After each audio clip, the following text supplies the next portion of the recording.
Hi guys, it's Weeded, and I'm here with a very small glass fusing haul. I did not get a chance this past year to do very much with the glass fusing, and I don't like that. So I'm hoping for a better year this year.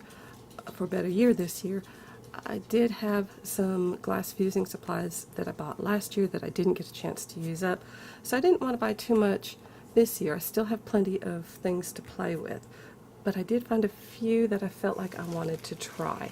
So the first is a mold, and this is all from Delphi Glass. I will admit they can be pricey, so I tried to buy materials when they are on sale. And this is a bottle slumper, and it's fluted.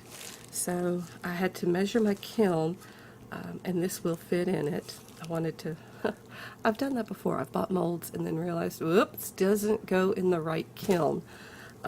Glass fusing kilns have elements in the lid so it can heat up the glass and slump it down evenly.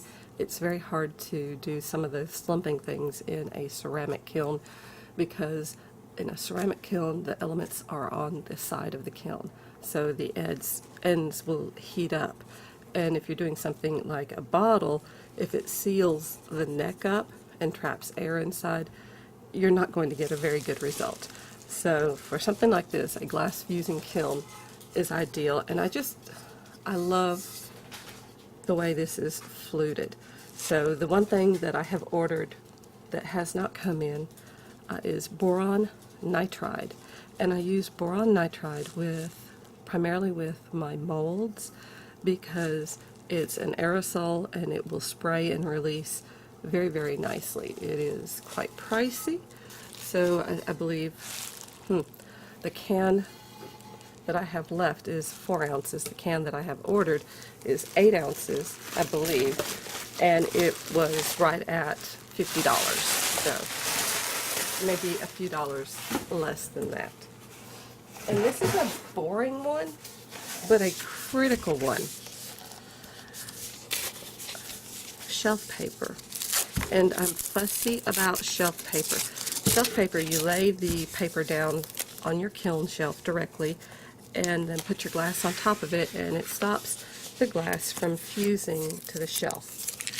So I use it every time I'm not using a mold. And I've discovered the hard way that there is only one shelf paper that I truly care to invest in, and that is the Bullseye thin fire shelf paper. So I bought 20, 25 or 50. Again, still working on that bronchitis thing, which has my head feeling like it's stuffed full of cotton wool, and it seems like my brain doesn't work. But so this is one of those basics that you've got to have, not terribly exciting, but just absolute a must. There is shelf paper that is cheaper, and I have tried some, and I do not remember the brand that I tried, but I found that it created fumes in my kiln and fogged my glass, and it's also curled up on the edges at times and actually flipped into the glass that I was fusing, making it it ruined the project. So I do take the time. This looks like 25. I do take the time and the money to make sure that I get the Bullseye thin fire shelf paper. There are other brands out there, but after having tried an off-brand and getting burned on it, getting a result I didn't like, I just stick to what I know works. Now for a couple projects, I like working with frit, but I don't have much powdered frit. So this is all coefficient of expansion 90. I got the Adventurine green powder, and I don't think you'll be able to see, but let me open it up. No, it doesn't show up. I can barely see it not in the camera, just looking at it. It's very sparkly. Aventurine is very sparkly, and so this is transparent, and I have some ideas to use with that. And then I also got blue powdered frit in aventurine, and again it's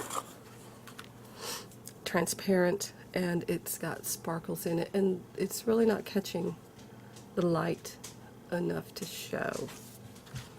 So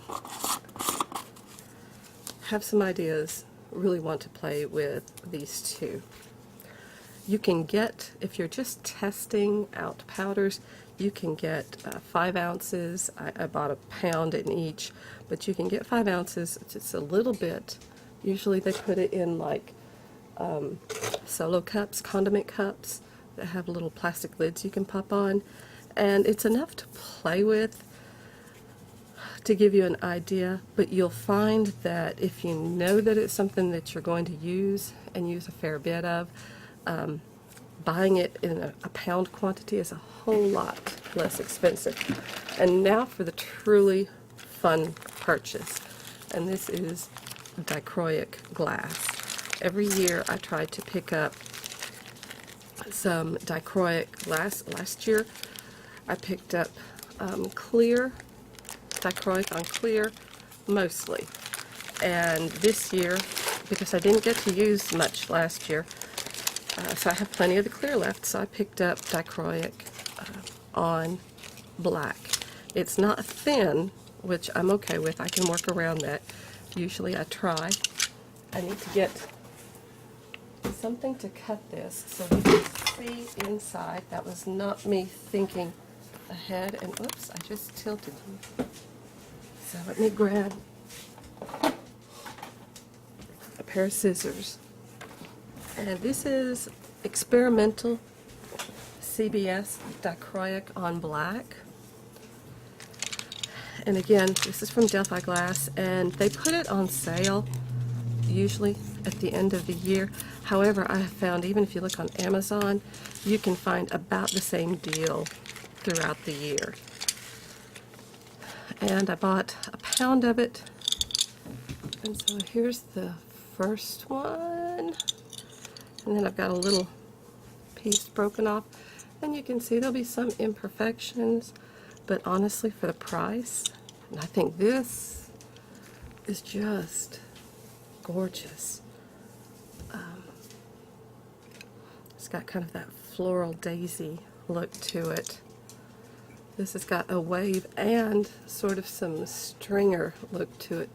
And what's funny is when I'm looking at this right now, not through the camera, it's gold. It's gold with a bit of blue and green, and of course it doesn't look like that for y'all.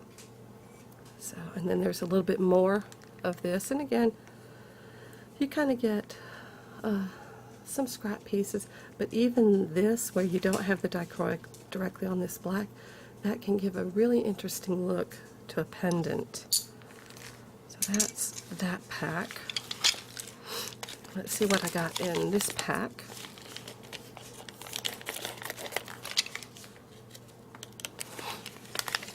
And primarily I do make jewelry with the dichroic, so again, here is some more of the ripple kind.